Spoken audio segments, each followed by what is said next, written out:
Hey, this is Brian O'Halloran. You might know me from such films as Clerks, Vulgar, Brutal Massacre. You're listening to the Tim-O and Harley Show. Welcome to the Tim-O and Harley Show.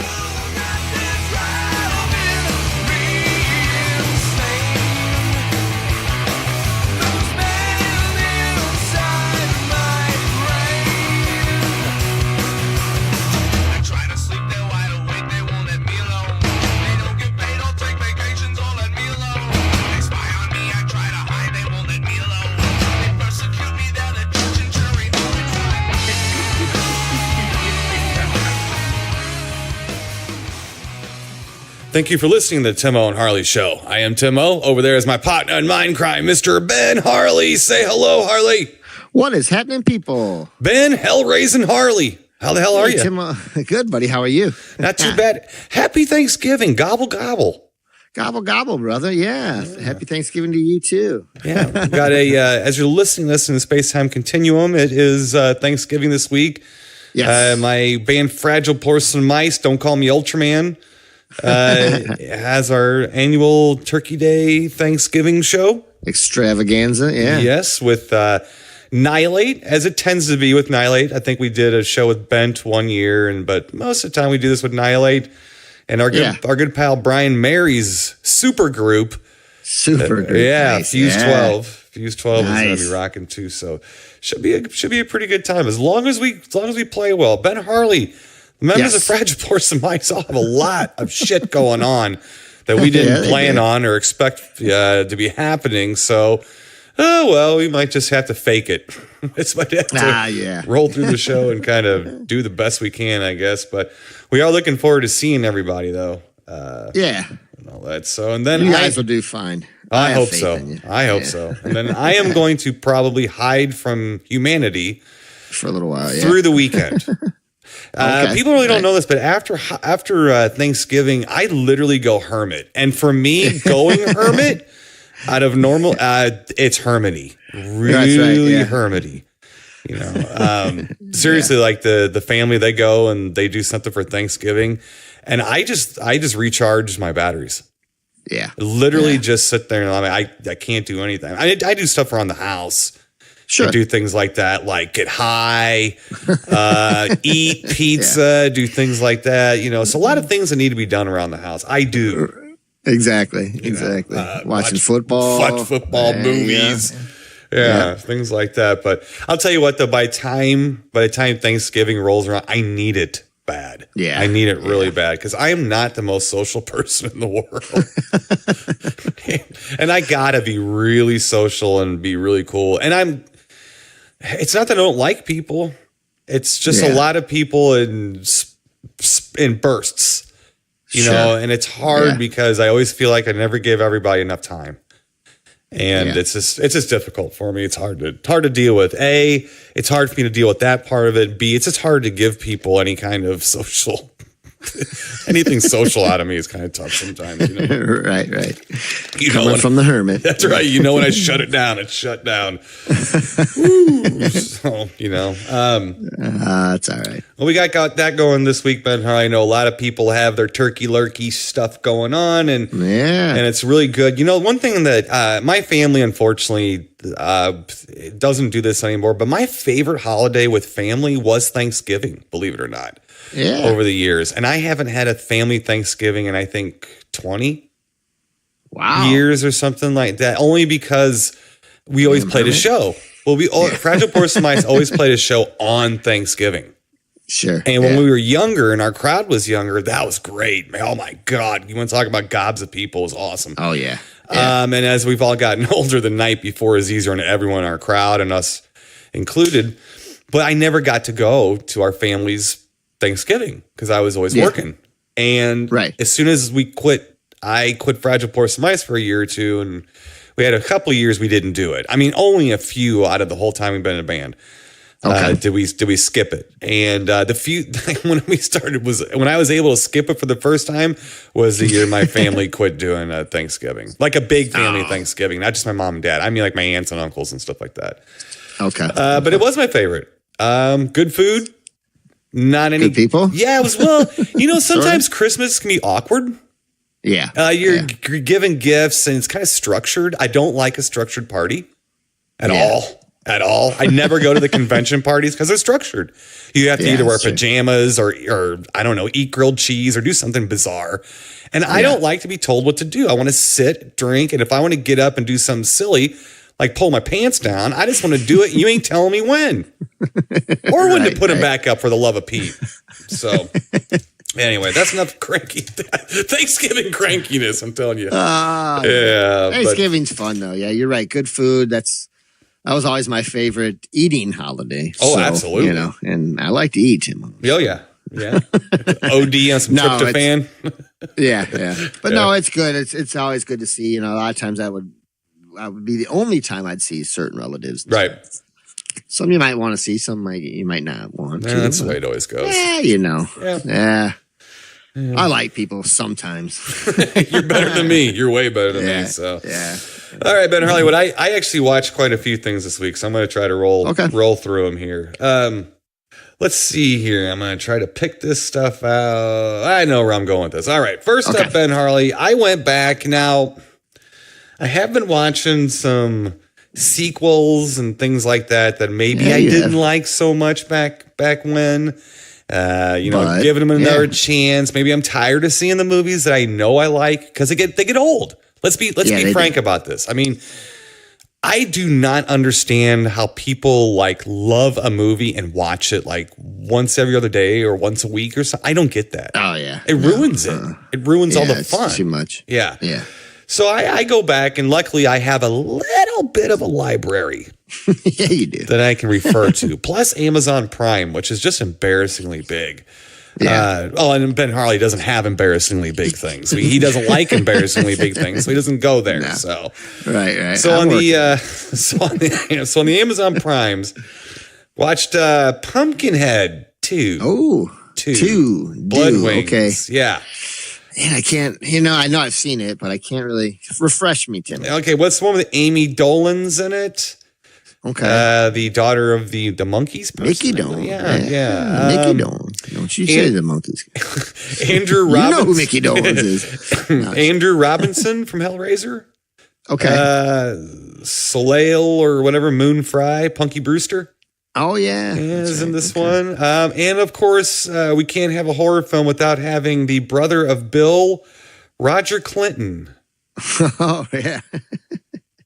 Yeah. Wow. Yeah, I'm pretty sure he had his pay was a 6-pack of Falstaff. I thought I saw him smuggling under his arm while he was doing his scenes.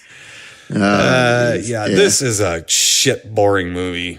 Here's the thing. It's really boring. And then I'm sitting there looking at it and I can clearly see strings and puppetry going on with Pumpkinhead.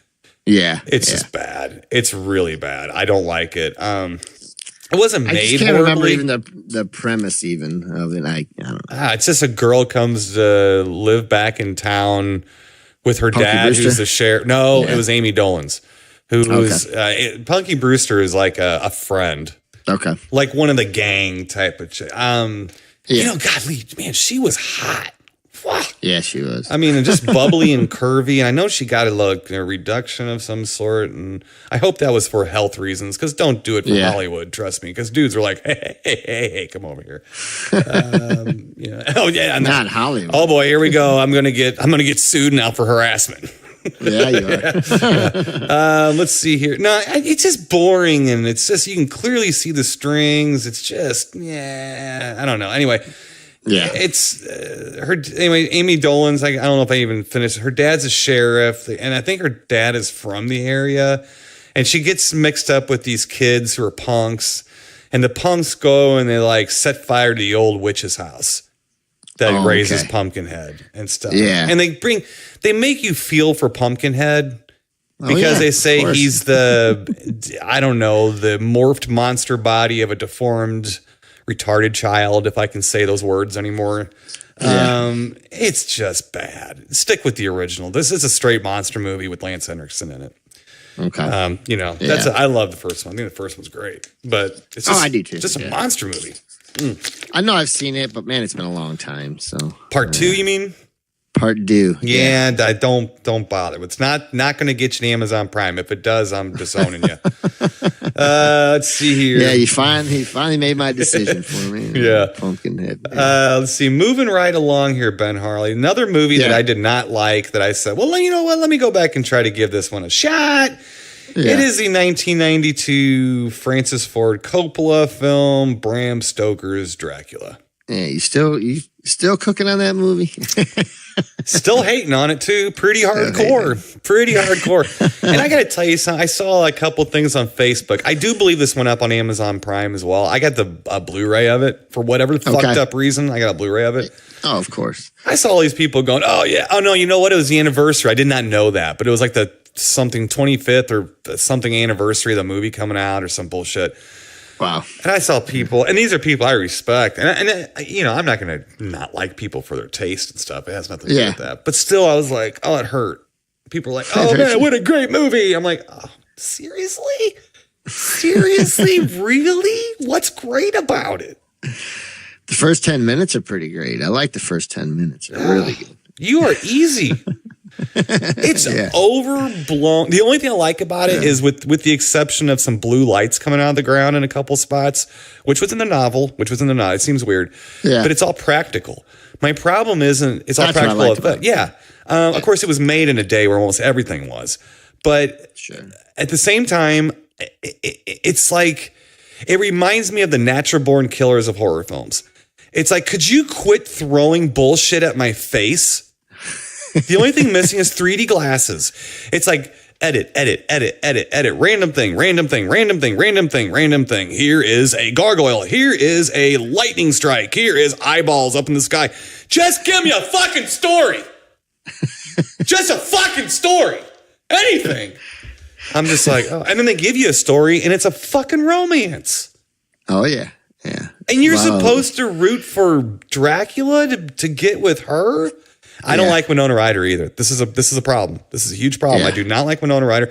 But the other huge problem, I love Gary Oldman. Gary Oldman. Boy, is he awful in this. I think he's awful in it. And let me tell you something else. The one thing I have liked about every single vampire film or Dracula film, I don't like Dracula. You know that, and I try. Yeah. I've always tried, and I don't like the story. I don't like it. And the thing is, what I always do like about it is Van Helsing. Right? Yeah. How the fuck does Anthony Hopkins fuck up Van Helsing? I don't know. I mean, for the love of God. Jesus. I think this is the wolfsbane of your existence, Tim. Oh, God. I don't understand. I remember going to the theater and seeing this, and I literally had mental images of myself running down the aisle, jumping into the screen and tearing through it with my fingernails. To find who the asshole was behind it fucking the movie up. Oh my God, it was terrible. I hated it. Oh, Jesus Christ. Okay. Moving right along. Tim-O. Moving right along. Watched an old Hammer movie. Not old, actually. It was a 70s Hammer movie that, boy, I've only seen like maybe once or twice. It's been a while. Okay. Speaking of Dracula, now this is different. This is Hammer. Okay, so this is the Satanic Rites of Dracula, or Dracula and His Vampire Bride. Oh, okay. Now, this was streaming on some weird Roku channel. Okay. I don't even remember. I think it was Cult, one of the Cult ones or something, Cult Drive-In or whatever they're called, on Roku. Yeah. Not too bad. I kind of enjoyed it. Peter Cushing, thanks the Lord above, was Van Helsing, and you had Christopher Lee as Dracula. So we're right where we need to be. That works. Better? Yes, and it wasn't a sappy romance. It was a horror film where people are getting hurt, maimed, and killed. They're not butt hurt, and not their feelings hurt, and they didn't need thoughts and prayers sent their way. Okay, so that was all right. Kind of dug that. Kind of a throwing a dart at the wall. This past weekend, Angio wanted to watch something, but she didn't really know what. Something. She's like, she sounds like you, not slow. Whatever we watch, just not slow. So I'm like, all right. And in color, please. And color. Yeah, please. Geez. God, next thing you're going to know, what do you want? What do you want? Now you want something in the century? Come on. Yes. I acquiesced. And I pulled out my shiny Blu-ray of the 2007 film Trick or Treat. Ooh, okay. Yeah, All right. with Anna Paquin and Brian Cox, Dylan Baker. Actually was directed by Michael Daugherty, who did Krampus. Did not okay. realize that. Didn't put those two things together. And he wrote a couple of the X-Men movies, and he wrote Superman Returns, actually, too. Oh, really? Yeah. Nice. Yeah. Good for him. That's not a bad movie. No. That's the short stories ones, right? Yes, So, it is. Yeah, and the movie tied together. Or yeah, something. the movie itself is only like 80 minutes long. Yeah. It's a quick one. It's got a little pace to it, but it's not rushing within the scenes. It's got a nice thing going on. Creepy. Neat little story. I think this is one of the few films that's going to have a lot of legs. I think it's going to stay around. Let's put it that way. Yeah. I do. I know it wasn't a huge hit when it came out. I know that people in our world, the horror world, knew about it. I just think it's something that we're going to see on TV as years go on. Kind of like A Christmas Story. Yeah. How it was. Well, didn't you say you saw it in a theater and it was like you and two other people, and now it's like played on TBS for 48 hours around the holiday or TNT or whatever. I don't know if it'll go that far, but it's a good movie. Yeah. It's a good movie. I know you've seen it. It's really good. Yeah. Did we really good? Next, I think so. I think so. You know too. what, Tim? We might have to go back and revisit it, Tim. Because it's been a while since I've seen it. It's funny that you say about, being on TV, because it was on the TV the other day. That was one of the few horror ones I saw around Halloween. Yeah. Yeah, they don't really do much, I don't think, anymore around Halloween like they used to. No. It sucks. Well, if you go like to Turner Classic Movies and a few of those channels, they do, which is the only thing. But even just like the Halloween stuff about people decorating their houses, or right. They might have there's a Halloween cook-off, whatever, man. But I just Halloween-y stuff, you know what I mean? Right. And just not that much anymore, which is weird because Halloween is, I think, still a pretty big holiday. Right. It seems like it's making a lot of money. Yeah. So I don't know. Yeah. Well, let's see here. Okay, moving on. Another Amazon Prime. Did I get off track? No, not at all. No. Another Amazon Prime film. Let's see here, from 2017. Holy cow, 2017. Wow. Directed by John Stockwell from Christine, the Harold Hansen fans from Christine. It's done a lot of films. John Stockwell directed a lot of films. Armed Response with Wesley Snipes, Anne Heche, and Gene Simmons. And I'm not done. It's a WWE co-production with Wesley Snipes production company with Seth Rollins in it from the WWE. Oh, really? So what happens here is all these guys are paramilitary guys, and they go to...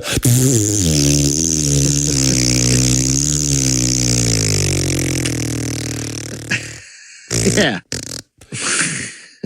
Let's see here. Moving right along, Ben Harley. From 1990, another Amazon Prime movie. Now, this is also a DVD Bob special. And the reason I watched this on Amazon Prime is because I keep seeing the DVD Bob special. I know I'd seen it before in the VHS days. Yeah. But I can remember it. Again, from 1990, it is the film Blood Salvage. Blood Salvage. Right? Also known as Mad Jake. This is a Texas Chainsaw Massacre Motel Hell mishmash.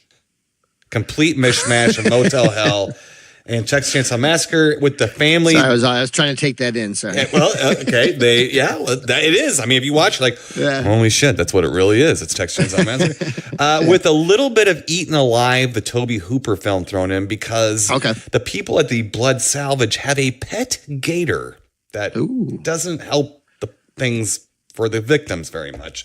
Yeah. It is starring John Saxon. Don't they all? Yeah.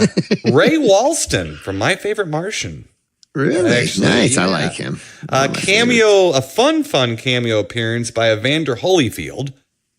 I said that out loud, and it's true. I didn't make it up. The interesting thing is the main girl... let's just say it's crazy people, right? I did say Motel Hell Chainsaw. So the crazy people, there's a family in an RV going somewhere to somewhere, and they get, of course, trapped in a rural salvage somewhere with crazy people doing crazy things. Of course. Okay, this is nothing new. Of course, yeah. The main girl is in a wheelchair, though. Now, I know that's also kind of taken from Texas Chainsaw Massacre, but the part of the plot is the guy that runs the show, the salvage, claims he can help the girl walk. So he's got her kidnapped and he's killing people to try to help the other victim walk. So... you know what? I've seen a lot worse than this flick. And it's like that 1990 little zany, dark humor in it. So, I can't poop on it. I thought it was actually okay. So again, it is also DVD Bob special. How's Evander Holyfield's performance? Actually pretty good. He plays a carnival guy who anybody can win $1,000 if he can beat him boxing while he's blindfolded. Oh boy. He doesn't lose. Yeah, man. Okay, another movie that's on the Amazon Prime, Ben Harley. Now, this has got a little story to it here. It's called the Trollenberg Terror. Okay, so I get on the Trollenberg Terror, and I start watching 2 minutes of this sucker. All right? I'm like, wait a minute. I've seen this shit before. And especially I knew something was up when I saw Forrest Tucker. I'm like, whoa. I've seen everything Forrest Tucker's been on. Unless he's wearing a cowboy hat or some shit. I've seen everything. So I realized this isn't the Trollenberg Terror. This is the Crawling Eye. The Crawling Eye. The Crawling Eye. Yeah. Right. So I thought, I'm going to save this because I like the Crawling Eye. I'm going to watch this with Angie O. So I got all excited. So one night, Angie O, I said, what do you want to look at? She says, I don't know, maybe just a Riff Tracks and Mystery Science Theater, which totally turns me on, by the way. Yeah, I mean, she could gain like 100 pounds and say that, and I'd be like, let me climb on top of you, baby. This is great. So I thought, you know what? I wanted to watch The Crawling Eye with you, but I just happen to have a Mystery Science Theater Crawling Eye. Yeah. Let's do that. Yeah. So I went and grabbed my Crawling Eye Mystery Science Theater DVD, and just to be safe, I also grabbed my regular Crawling Eye DVD that I have of the movie. Yeah. So I went back in the room. I said, here we go. So put in the old Mystery Science Theater, got excited, and then it's a Josh Weinstein one. Oh, okay. Before Kevin Murphy, the really old ones. Yeah. Happens to be the very first Mystery Science Theater. Oh, wow. Yeah, the first episode. I immediately turned it off. Did you? I can't do Josh Weinstein. I cannot do him. You know what? The first time I saw Mystery Science Theater, I believe he was doing the riffing with them. Yeah. And I hated it because he's pompous. Yeah. He's pompous in like a nerdy, I'm better than you kind of way, not selfie-facing kind of way. Sure. I never liked him. Don't like him. Refuse to watch anything with Mystery Science Theater in him. No offense, Josh Weinstein, but on you. So I went back again I didn't stream it. I didn't watch the Mystery Science Theater, but luckily Ben Harley, I always have my bases covered, and I put in the regular DVD of The Crawling Eye. All right. Okay. Yes. Here's some good things for you. How'd that work out? It worked out wonderfully. I love this movie. It's a lot of fun. Yeah. It was the inspiration for The Fog. Was it really? Yes. Yeah. I didn't know that. Okay. In the book, the book. Now, you remember in the TV movie It, where I was a teenage werewolf attacks the kids? Yeah. Now, apparently in the book It, this could be the movie too. I hate the movie and I can't stand watching it. But the kids run into the same creature from The Crawling Eye in the sewers. Oh, really? So it's the actual, I guess they go and see the movie at the theater, then they run into it in the sewers. My question to you is, why were those kids playing in the sewers? But it was written by Hammer. It was written by Hammer Alum or whatever. Jimmy Sangster, who did Horror Dracula and The Mummy and stuff like that. I enjoyed The Crawling Eye. Great Bape Up, big Great Bape Up. A lot of fun. And the eye certainly crawls and has tentacles. And my eye had tentacles.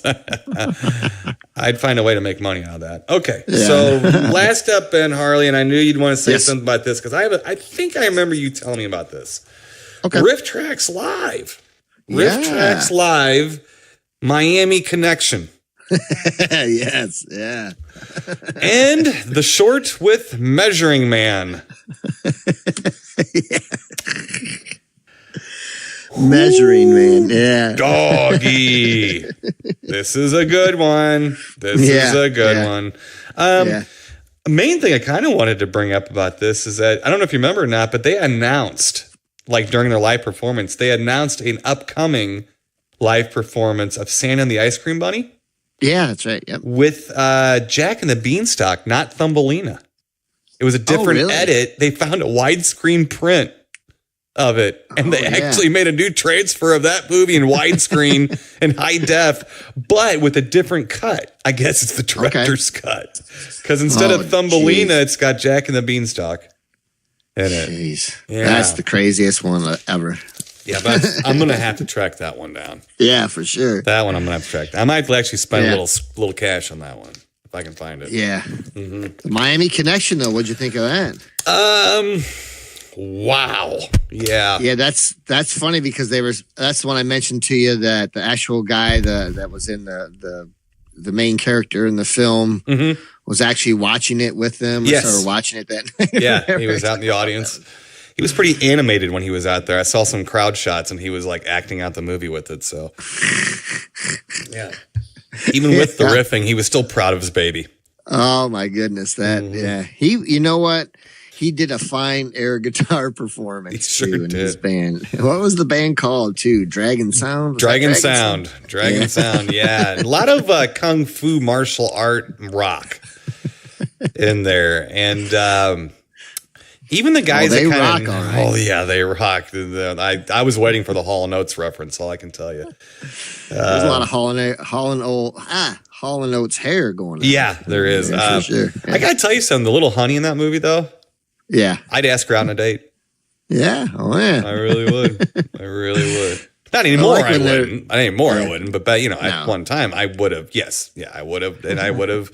Yeah, been fine with that. So she's a good-looking woman, is what I'm saying. And I was a little surprised because this movie isn't full of good-looking people. I know I looked over at Angie and said, "Now listen, I know I'm batting above my average sitting here next to you, but this guy with her, I mean, give me a break, Yeah. So yeah.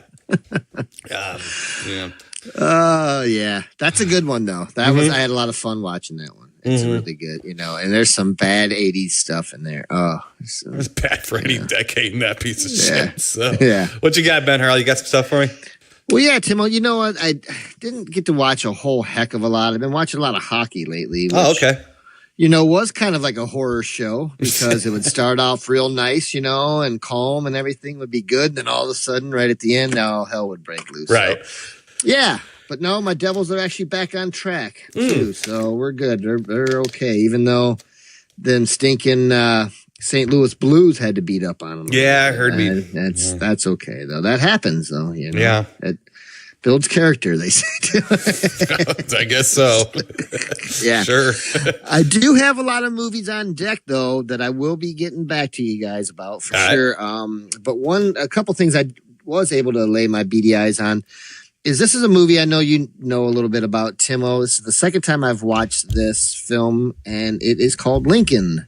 Yeah, I liked it a little bit more the second time. I didn't really like it all that much when I saw it the first time. I mean, I didn't hate it by any means, but I guess I was expecting a little bit more. like a good movie. Yeah, going into it this time, if you like politics, this is the movie for you. It really, and long speeches, and I'm not talking long presidential speeches, but you know what? I do like Daniel Day-Lewis's performance of it. I did, and I guess I enjoyed it.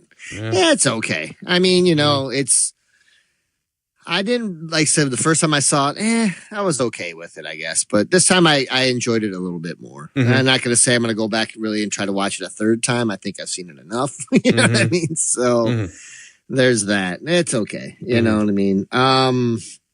I also watched Tim-O, Butch Cassidy and the Sundance Kid. There you go. Matter of fact, I haven't watched that in many a moon. Yeah. Many a moon. And, I remember as a kid what a big deal that movie was when it came out. Oh, yeah. It's okay. As far as Westerns go, it's all right. It's kind of like a Western comedy a little bit. It's a little cream puffy. It's got a little cream puffiness to it. It could be a little more raw, but it's not that kind of movie. You're right. Yeah. No. And, and I like Paul Newman a lot.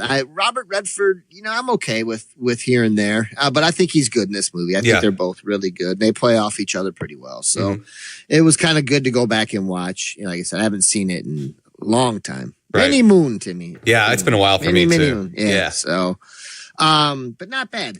One other thing I got to watch, Tim-O, and I'm still working on finishing it. It's a little documentary about a little band. Just they had a couple hits by the name of Black Sabbath. You know, little band. I don't know if you ever heard of them. Who's Black that again? Sabbath? What's the name of it? Black Sabbath? Yeah, No. Black Sabbath? No, okay. Yeah, no. They had a couple hits. The Australian? I think, no. Japanese, maybe. Okay. Yeah, that makes sense. No. Yeah. All right. Yeah, no. Yeah, Tim-O. It's a documentary kind of about their last show that they did in Birmingham. Oh, really? Yeah, yeah. So, which I think it was just a couple months ago. It ended. So you had full on Ozzy. Yes. Oh, Okay. my God. All right. Ooh-wee. Yeah. You know what, Tim-O, like I said, there's certain shows I have to watch, like I've told you before. Like, I have a hard time with English accents sometime, and Ozzy takes the English accent and just murders it. You know what I mean? I'm sure there's a couple blokes somewhere that would just keep right up with him, but man, I had a hard time, so I had to put subtitles on a couple times for him. I did. I had to. And it was so funny because I was like, I'm not kidding you. I was paying attention. And I was like, what in the beep did he just say? Seriously, what did he just say? So I went back and I had the subtitles. I was like, oh, I had no idea. Not even close. I thought he could have been talking about something off on the moon. I had no idea what he was talking about. Right. You know, so it's a cool documentary though, as far as like it has like the show, you know, and then they talk to them. Now I remember they did one a long time ago with when Bill Ward came back and they did the first, like the reunion tour with Ozzy and stuff. And I remember I had that documentary. I think I still have it. It's called The Last Supper, I do believe. Okay. And God awful. Like, I mean, it's a good documentary, but man, you know, you don't go from a Tony Iommi guitar solo right into back into talking. You know what I mean? Like, and then go back. It was too jarring as far as, you know, like, you know, either give me the show or give, you know, so this one going into it, I was like, I hope it's not like that, you know, and yeah, a little bit, but nowhere near as whoever edited this one did a good job. Okay. You know what I mean? And so, but basically it's about them in the last show. And then they also do like after the show, a couple days later, they meet like some estate somewhere, you know, out in the English countryside, and then they jam, like play some songs they haven't done in years together, you know, and kind of hang out, and then they talk a little bit more and stuff. But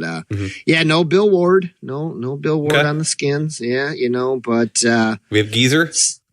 Yeah, they have Geezer Butler in there. He's a former St. Louisan. He lived in St. Louis. Really? Yeah, believe it or not, he his wife was a manager of bands, and Gloria Butler. Yeah. Gloria Butler was her name, and that's awesome. Yep, yeah, she managed Gravity Kills and a couple other bands like that were from St. Louis. Cool. And I saw Geezer just on Facebook. I hate to interrupt you this long, but I just saw somebody was talking about a Slayer Biohazard show in St. Louis, and the guy from Biohazard was talking about how Geezer was there and came up on stage and played with them. And I responded and said, you know, I was a stagehand at that show, and I remember Geezer being there, but I do not remember Geezer Butler playing on stage at all. Like, I think I remember it, but I could be wrong. I tend to burn a few brain cells out.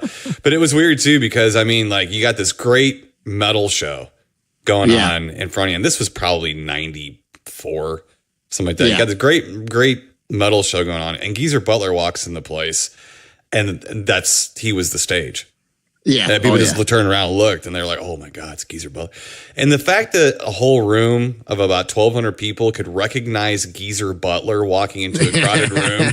So, I mean, that's some music fans right there. Yeah, some music fans in their house. Yeah. It's a great show, though. But yeah, so anyway, Black Sabbath. Awesome. Back to your thing. Yeah, Black Sabbath. Oh, no. But yeah, I actually got to see Geezer Butler on his own one time. I think he had a band called GZR or something back in the day. Yeah, and I saw him at it was like a show behind a bowling alley somewhere in Detroit. But it was nice. So you walk through this little bowling alley, and you walk through, and then there was this big, huge venue behind, like, really, it was crazy. Yeah. So it was interesting. Yeah, good time. And he he's, I do like hearing his side of things too through Black Sabbath, because he did a lot of the writing for that band, as far as lyrics and stuff like that too, and for me, and I'm not going to make any friends or fans because of the statements I'll make, but I've been more of I like the band Black Sabbath. Like I said, my 3 favorite bands: Black Sabbath, Ramones, Cheap Trick. But I like the band Black Sabbath. I like Ozzy to an extent, okay? And I don't, I know people, and I've offended people over the years, but I don't know, some of the stuff, I got to see them guys a couple years ago and at Pine Knob and upper, Michigan. And he was just terrible. He was actually okay on the songs that he had done over the years with, on his own. But just anything like the new stuff, that new album was just terrible, and I find him, and I've seen Ozzy a bunch of times when I was younger. I saw Ozzy numerous times, and I've always liked Ozzy kind of on his own a little bit more. Right. I don't know. It's just some of this buffoonery stuff. Well, I think he's just burnt out. I mean, you can't hide it, and you just can't hide it. And I mean, I liked Born Again. Wasn't it Ian Gillan singing?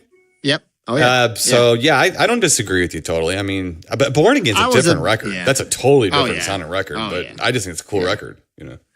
Yeah, and I'm a big Dio Black Sabbath fan too. But I like the old Sabbath a lot, just as well. And I had a problem with Ozzy for a long time, too, because with people like, oh man, I love that Ozzy song Iron Man. I'm like, oh Jesus Christ, stop it. Just stop, Or it was always Ozzy, and I'm like, no, it's not Black Sabbath until Iommi and Butler, plug in. And then it's Black Sabbath. I don't give a flip what else you think. Those are 2 guys. An Ozzy lyric has never given me goosebumps like I listen to Iommi and Geezer Butler. You know what I mean? Right. Like, that's the stuff of Black Sabbath that's always made me come unglued. You know what I mean? Right. Like, well, Iommi wrote some of those old lyrics too. Oh, I mean, So I mean, it was they all like kind of put their heads together and wrote stuff. Ozzy was a front man. Ozzy was he was the dartboard. He was the one. He was the pioneer taking the arrows for the rest of the band. Yeah. But and the other thing too is they really got. They took that. It's almost like Skinner with the Southern redneck kind of label. They took that whole satanic thing and ran with it because they were not into that shit. No. They weren't into it at all. Like even Slayer, I think Kerry King got a little bit into some of that stuff, but not to the extent that you see. You know what I mean? At all. Believe me, I've sat there and eaten roast beef with those guys. All right. It's not, they're normal dudes. I mean, they're entertainers. It's no different than thinking that Gary Oldman is going to have bouffant hair and turn into a weird wolf bat thing and piss me off again because he's Dracula. He thinks he's running around being Dracula again. It just doesn't. Yeah. But, well, that's good. What was it called again? What was the documentary called? Just Black Sabbath, End of the Beginning, I believe. Okay. Or beginning, yeah. Where'd you see that at? Beginning of the end. It's, was on, Showtime. Oh, okay. I believe. Yeah, on my free stuff right now. Nice. That's going to be drying up here soon. I've been taping tons of stuff though, so I will get back to you. Well, it stays with you if you tape it on at least when I had the DVR. If you DVR'd like a free weekend, heck, that's how part of my movie collection was gained. I would just leave it on there, and I got a high def version of the movie. I can watch when I want. So very cool. Yeah, that's what I kept smoking the Bandit. So. No, I have a bunch of other ones. Yeah, no, I have a bunch of other ones. But there'll be a few that I'm going to keep. All right. So, but yeah, I'll get back to you. I got tons of good stuff coming. Nice. Well, Ben Harley, for a Thanksgiving treat, since we have the Fragile Porcelain Mice show coming up, I thought we would play a Fragile Porcelain Mice song because I'm a homer. I'm a homer. And roll. Yeah. Hey, I am too for that. That's good. So stuff. I'm gonna for Tim-O who actually sounds. I've heard a little Tony Iommi come out of Tim-O too. A little bit. I got a little Tony. I like some Tony Iommi. I like some of that you got stuff. Some heavy Tony Iommi type. But Tim-O Sabin. Yeah. Tim-O Iommi. Right. So this is a tune that we actually recorded a little over a year ago, that we wrote a little over a decade ago. But this is called Dead Weight. And I do believe you will be hearing this song if you should go to Pop's on the 22nd, which is this Wednesday, the day before Thanksgiving, and come and see us rock and roll. So this is Dead Weight by the band that I'm in, Fragile Porcelain Mice, on the Tim-O and Harley Show. Rock and roll, Tim-O.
All right, Ben Harley. All right, Tim-O. Fragile Porcelain Mice. Roll. Yeah. Fragile Porcelain Mice style. Yeah. How about that? I know we're not going to be doing the song anymore, but I don't think I can get in too much hot water for playing that one. So I think we're good for that. So every now and then, like I said, if we have some friends that want to send us some stuff and things like that, we're still going to play something. I'm just not doing it every week anymore. So sure. Yeah. Let's get to our official films, Mr. Ben Harley. The real reason that everyone's here listening. First up from 1957. Oh, yeah, we have the film Monster from Green Hell. Yeah. What about that? Yeah. So let me give you a short. Oh, we got some blurbs. Nice. We got some poster art blurbs here. So you ready for this? All right. That's my favorite. Here's one yes, here. I am. Here's the first one. The mammoth monster that terrorized the earth. Okay. Here's another one. Today it's destroying Africa. Tomorrow the world. All right, here we go. All right. Let me get you a little quick synopsis here from Monster from Green Hell. All right, here we go. Okay. A scientific expedition in Africa investigates wasps that have been exposed to radiation and mutated into giant killing monsters. All righty. They There you forgot have to it. mention they did mention expedition, just didn't mention how big the expedition plays into the film. Right, Ben Harley? I thought I was watching Lord of the Rings, all three of them at one point. There's a lot of walking Halloween around. Part 2, Rob Zombie. Yeah. There's a whole lot of walking around. And actually, there's a whole lot of shit spliced in from an old Spencer Tracy movie. Oh, really? That's why Jim Davis, the star of the movie, he was he was the guy that played Dr. Quint Brady in the film. Okay. He was Jock Ewing on Dallas, and he did a lot of supporting stuff and westerns and TV, and he was on a bunch of rope opera stuff and things like that. Yeah. But the reason he's dressed in that certain particular safari outfit so that he would look just like Spencer Tracy, so the cuts would work. Because they had an old 39 movie from 1939, Spencer Tracy. So a lot of it that looks like stock footage is actually old film footage from a much better film. So now Ben Harley. Wait a second. Have you seen Monster from Green Hell? I know you've heard of this. I've heard of this, but no, I've never had the pleasure of seeing Monsters from Green Hell. What'd you think before. I like most of it, but actually, I tell you what, the first this movie made me say "holy crap" like 3 times, like out of nowhere. You know what I mean? I was like, it didn't start off slow for me. It kind of got going, and because the first time you see one of the monsters from Green Hell, it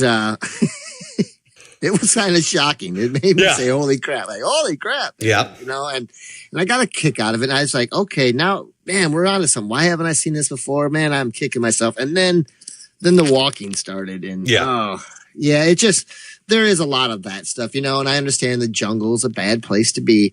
But like at one point, the monster from Green Hell, one of them, came over top of the skyline, and you know how I am, Tim. I know. My I'm waiting for perspective. this.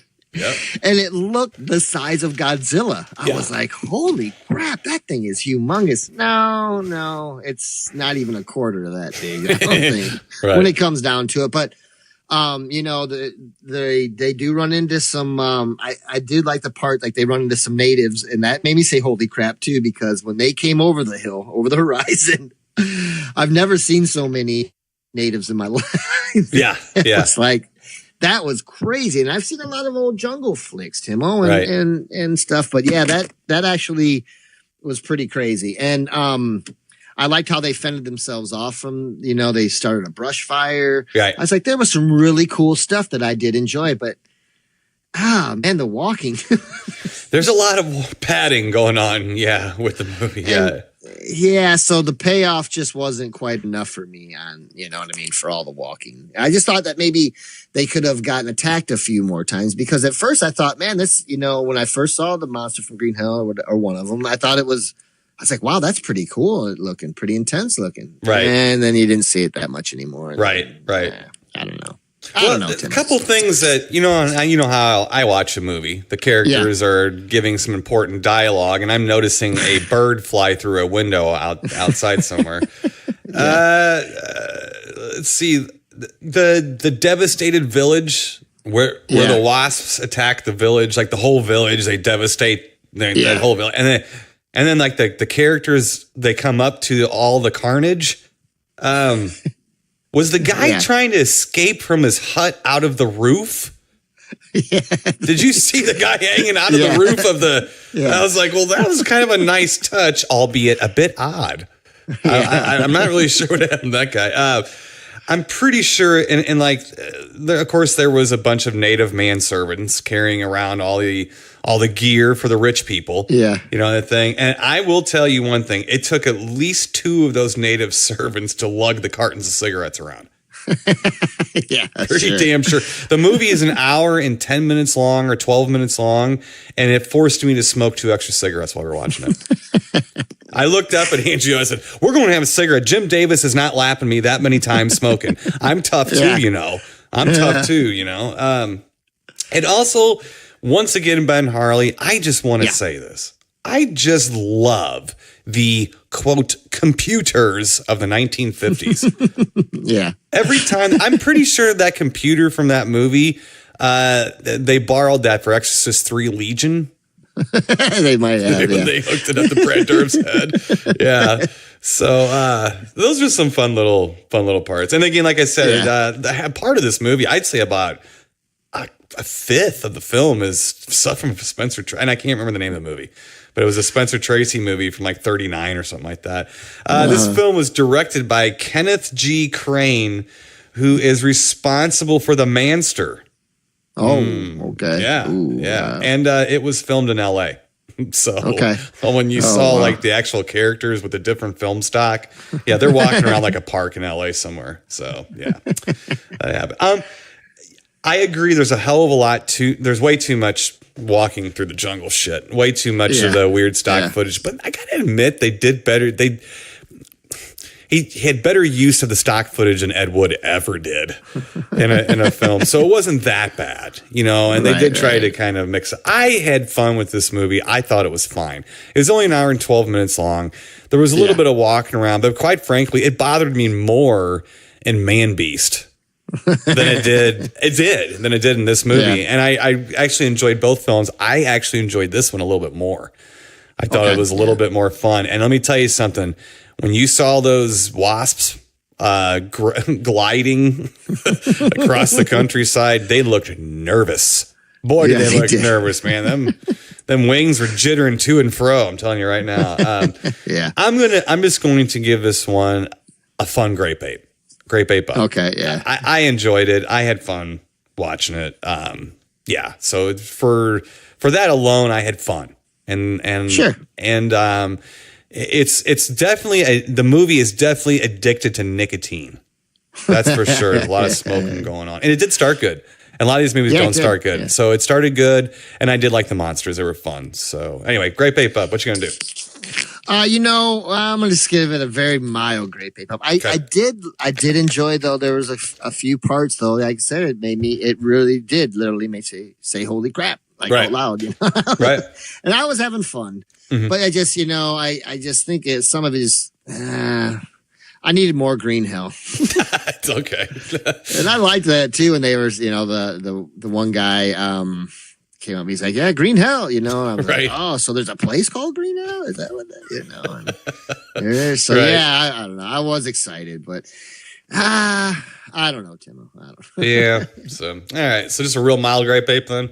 Yeah. Just probably because the monsters were fun to you. It sounds like more than anything else. Yeah. And like you said, it started good. So that's not a bad thing at all. So, all right, let's get to our next official film, Mr. Ben Harley. This is, I do believe, a DVD Bob special. It is the 1983 film Dogs of Hell, a.k.a. Rottweiler. From Rottweiler. 2 Rottweilers. Yeah. Let me get you let's see, movie guy back out. And let me get you a synopsis here for Dogs of Hell. So here we go. All right. A pack of Rottweilers bred and trained by the US military to kill humans escaped to ravage the peaceful mountain resort town of Lake Lure. It is up to the local sheriff to protect his small community. Okie dokie. There it is. Yeah, this is shot in 3 dimensions, 3D. Let's see. This is one of the 6 3D films produced by Earl Owensby, who plays the sheriff. I love this name. Nice try, Earl. The sheriff Hank Willis. Not Hank Williams. Hank Willis. Yeah. This was produced in North Carolina. End of story. There you go. There you go. Yeah. So Ben Harley, this was directed by the massive talent of Worth Keeter. So this is the Worth Keeter helmed Earl Owensby produced North Carolina 3D film Dogs of Hell. Yeah. What'd you think, Ben Harley? This is this is just one of those films that you just, the first few seconds of this movie, you know what you're getting, right off the bat. Do. Yeah. And I will have to say that this film is not Gone with the Wind by any means. But it's gone with something. It's gone with something, But I will say I did kind of enjoy bits and pieces of this film. Uh-oh. There's some okay stuff, but yeah, this guy, he bred the dogs, to hate humans. And what they want, they're transferring the dogs, right? Because the military basically has taken over control of the animals, right? Or the rights to the animals. Sure, they're moving them somewhere. Whatever. Yep. Yeah. And you know how that always works out. Yeah. It was funny because I'm watching, and they're transporting them by semi at night, of course, under the cloak of darkness, right? Right. And all of a sudden, the semi crashes, and I was like, did I had to have missed something. Like, what did he hit? Did something run out in front of him? Or, no, he just all of a sudden, he just swerves off the road. Now, I think he was supposed to be going too fast. But anyways, I don't know. But yeah, the dogs are released, and there wasn't many of them, Tim. No, it was a couple of them on the loose. A couple of them. Yeah. And yes, you were right. They're Rottweilers. Right. They are Rottweilers. And I think they even had tags, Tim-O. They looked like they had harnesses on. Like a couple of scenes looked like they still had a leash on. Like somebody was holding them off camera.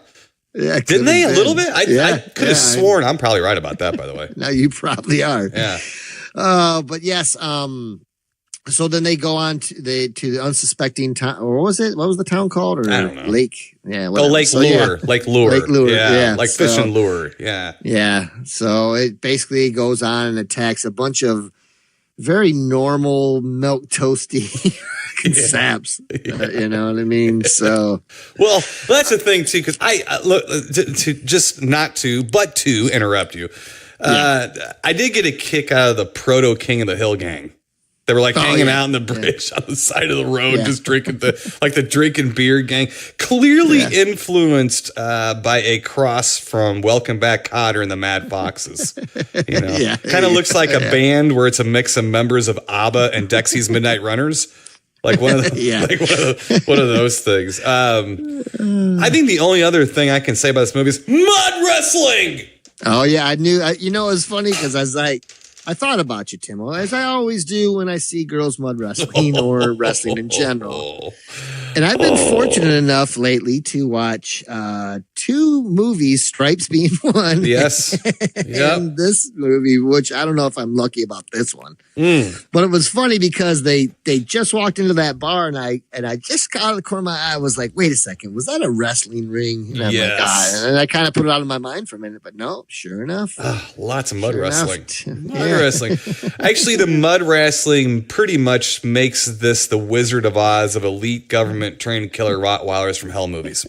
Yeah, exactly. It definitely is. So, here's the thing about this movie. It kind of reminds me of what was that movie, Dogs? That awful Dogs movie where in that movie there was a bunch of dogs, but they were like schnauzers and things like that, and like poodles and chihuahuas and things.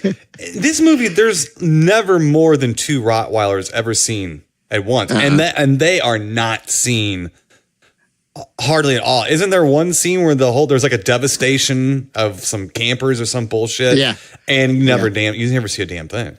No, I mean, you might have dog barking or something like that, but you never really see a damn thing. I'm going to ask you a question here. I'm jumping right out of the blue here because this really upset me. Okay, so there's a scene where a dog jumps a guy, and the dog's hiding in the back seat. Yeah. Okay. Yeah. How the fuck does a dog sneak into a car? Wait a second, Tim-O. Now, come on, Tim-O. It was hot that night, and the windows were down. I didn't see any windows down. Those are winders, Tim-O. It's not windows. Winders, I guess so. But I just want to know how dogs can sneak into a car. That's just that. This movie is piss poor to me. Yeah. I thought it was terrible. Bad. They even gave up on the goofy 3D gags as the movie crept along. They really did, because it was like, at first they were talking about like they're setting the movie up and the guy had something up on this chalkboard and he had a pointer and they couldn't help themselves. That pointer just kept sticking straight into the screen. I mean, they were sneezing into the screen. There were just, anything they could throw at the screen, they were throwing. And then all of a sudden, gone. Gone. Just gone. Just says quit. Quit trying to mess with it. Yeah. I don't blame him. Yeah. Yeah, I don't know where this movie played, but probably on the side of a barn in North Carolina somewhere. It's bad. This is bad. This is bad. A bad one. It's Mystery Science worthy. I don't even know. Yeah, I'd have a hard time. Well, it is. It is. I would say, but man, they need more. There's no damn dogs in it. No, there's not enough damn flies or hornets, right? Like just like Green Hill. Yeah. Oh, this is worse. This is way worse, though. I mean, at least there was 3 wasps at one time in that movie. This was like bad. Oh, it's terrible. The only thing that would have made this fun is if they would have made the Rottweiler stop motion. Yeah. That kind of would have been fun. But yeah, I'm going to on this movie. Yeah. It ain't worth it. So you say he's seen better films on a winder. Yeah, I think so. Yeah. On the side of a barn. Yeah. Yeah. Yeah. What do you got to do, Ben Harley? Yeah, I got a too. But there were some scenes though I did really enjoy. Like there's the scenes in the bar, and it's not because it was good acting or anything. It was just I was like, wow, this is. I don't know. It was just. Well, the mud wrestling to me is Grape Apes up to the rafters. No. What I would do if I had this movie like about 25 years ago is I would edit out the entire movie but the mud wrestling and would just keep that on a disc and watch that at my leisure is what I would do. But I'm older now and I don't need this. I don't need this stuff. That much anymore. So I'm gonna on it. Now here's the other thing though. It is a DVD Bob special. So if you are a completist as I am, and you have been trying to hunt this movie down, I tell you right where to go, Mr. DVD Bob's table at a convention, and you will most likely find it. If not, I'll get it to you somehow. So so for that, cool. But all right, so we got all over the dogs of hell. Dogs of hell. And I've got a good fun grape ape up for Monster from Green Hell, and you've got a real light grape ape, real mild grape ape. Yeah, so. I mean, I don't know. Yeah, too much walking, Tim-O. There's a lot of it. Wore you out watching it. So, yeah. All right, let's get the hell out of here, Ben Harley. Everybody have a happy Thanksgiving. Be safe. Don't fall asleep. Gobble, gobble. Don't fall asleep behind the wheel after you're ODing on tryptophan. Right. And till next week, stay spooky. We'll talk to you then. Keep it creepy, people. You've been listening to the Tim-O and Harley Show, brought to you by ScreenPrintingFactory.com, your affordable one-stop solution to all your screen printing needs.